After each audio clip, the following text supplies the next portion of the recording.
Yo tout le monde, c'est Luc. Aujourd'hui, je vais vous faire une vidéo justement sur réussir à gagner confiance en soi. C'est-à-dire comment vous pourrez faire pour avoir plus confiance en vous. Parce que je sais que c'est une étape assez importante et que c'est un truc auquel j'ai beaucoup eu de défauts au début. J'étais très mauvais là-dedans. Et j'en avais pas du tout quand j'ai commencé à vouloir m'améliorer, etc. Et c'était dur.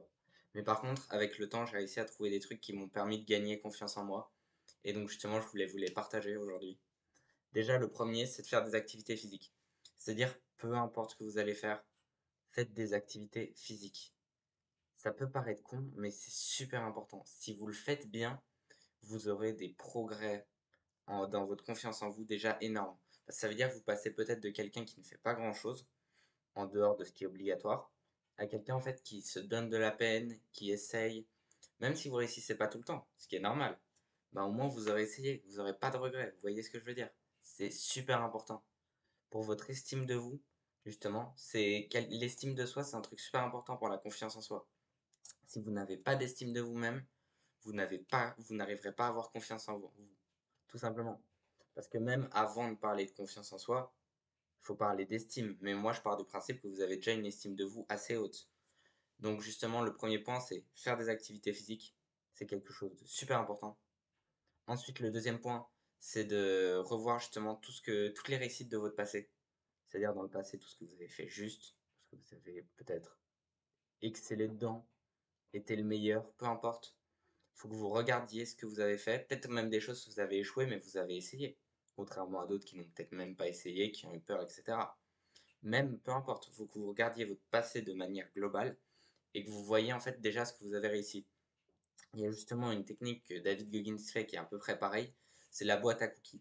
En gros, c'est là une technique où il s'imagine, il a une boîte de cookies imaginatifs quand il est par exemple en train de courir comme ça et qu'il a besoin de se redonner un coup d'énergie. Donc justement, c'est pour se redonner aussi un coup de confiance en soi. Il ouvre justement la boîte, il prend un cookie et à chaque cookie, en fait, il s'imagine quelque chose qu'il a réussi dans son passé, qui l'a impressionné, etc., qu'il en est fier. Et donc justement, c'est ce que vous devriez faire aussi. Peut-être pas la boîte à cookies, mais en tout cas un truc similaire. Ça aide énormément. Je vous parle de vécu. Ah, je vais pas vous cacher qu'avec le vécu, oui, ça aide beaucoup. Ensuite, apprenez un truc tous les jours. Parce que si vous apprenez tous les jours un truc, peut-être dans 10 jours, 20 jours, ça fera pas de grand changement. Mais par contre, dans un mois, 2 mois, bah en fait, quand vous irez dans des discussions, vous pourrez parler de trucs que les autres connaissent peut-être pas et leur apprendre de nouvelles choses, mine de rien. C'est quelque chose qui peut vous être bénéfique énormément. Et souvent, la confiance en soi, ça se fait aussi avec l'entourage. Donc justement, entourez-vous bien. Si vous vous entourez mal, tout simplement, vous aurez des soucis en plus. Et en plus, vous aurez justement votre confiance en vous va baisser parce que les autres vont essayer de vous rabaisser pour être plus haut que vous. Plutôt qu'essayer de s'élever et de dire ah je vais essayer de le rattraper, ils vont essayer de vous rabaisser en fait. Pour ça, il ne faut pas vous laisser faire. Donc justement, si vous voyez que vous êtes dans ce genre d'entourage qui essaie de vous rabaisser, etc., n'hésitez pas à le changer. C'est quelque chose souvent qu'on a peur du rejet, etc. Mais il ne faut pas hésiter. Dans ce genre de situation, n'hésitez pas. Vraiment, c'est quelque chose de super important. Ensuite, un point que je trouve aussi super important, avec le fait d'apprendre, il faut aussi faire de nouvelles choses. Parce que si vous faites des nouvelles choses, vous tentez des nouvelles expériences, bah, en fait, vous pourrez dire, ah, j'ai vécu ça, ça, ça, que peut-être j'avais pas vécu ou que je ne pensais jamais vivre. Et en fait, par rapport à votre propre estime, ça va l'augmenter, ça va aussi augmenter votre confiance en vous.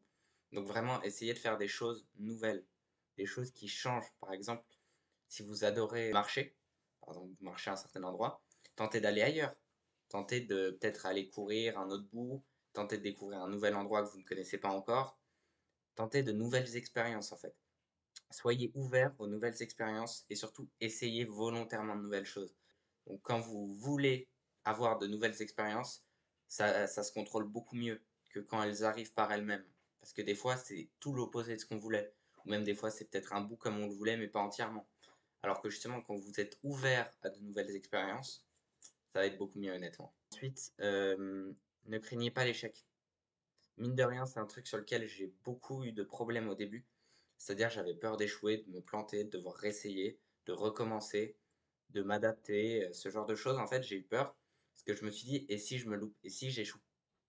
Mais en fait, il y a une phrase que j'adore, c'est grind. En gros, il a dit une phrase, c'est celui qui essaye échouera peut-être, mais celui qui n'essaye pas a déjà échoué. Et c'est quelque chose de très vrai dans la vie. Dites-vous pas: «Ah mais si j'échoue?» Bah, en fait, vous pourrez vous dire: «Si je le fais pas, j'ai déjà échoué, donc autant essayer et peut-être échouer». Si vous ne le faites pas, c'est déjà perdu. Ça ne sert à rien. Vous voyez ce que je veux dire? C'est vraiment en fait, la peur de l'échec, c'est un truc qui ralentit tout le monde. Il faut pas en avoir peur. C'est tout le monde a peur de l'échec, mais c'est quelque chose qu'il faut arrêter de craindre. Parce on nous a mis ça depuis tout petit, que l'échec amenait une punition. La punition ne vient pas de l'échec. En réalité, dans la vie, la punition vient au moment où on n'a pas fait quelque chose qu'on aurait pu essayer au bout d'un long moment. Donc, par exemple, si vous n'avez pas essayé un projet que vous vouliez vous lancer et que vous n'êtes jamais lancé, bah, c'est pas demain, c'est pas dans 10 jours, c'est peut-être dans 10 ans que vous allez le regretter. Parce que vous direz, merde, ça se trouve, j'aurais vécu ça, ça, ça. Ou même, peut-être qu'il y aura une claque qui va vous revenir, ou peut-être que vous ne pourrez plus le faire. Donc vraiment, n'hésitez pas, n'ayez pas peur de l'échec, tentez de nouvelles choses. Vraiment, changez. Si votre entourage ne va pas, changez-le. Il ne faut pas hésiter, c'est quelque chose de super important. Et justement, c'était les astuces que je voulais vous donner pour gagner de la confiance en vous. C'était Luc. Ciao.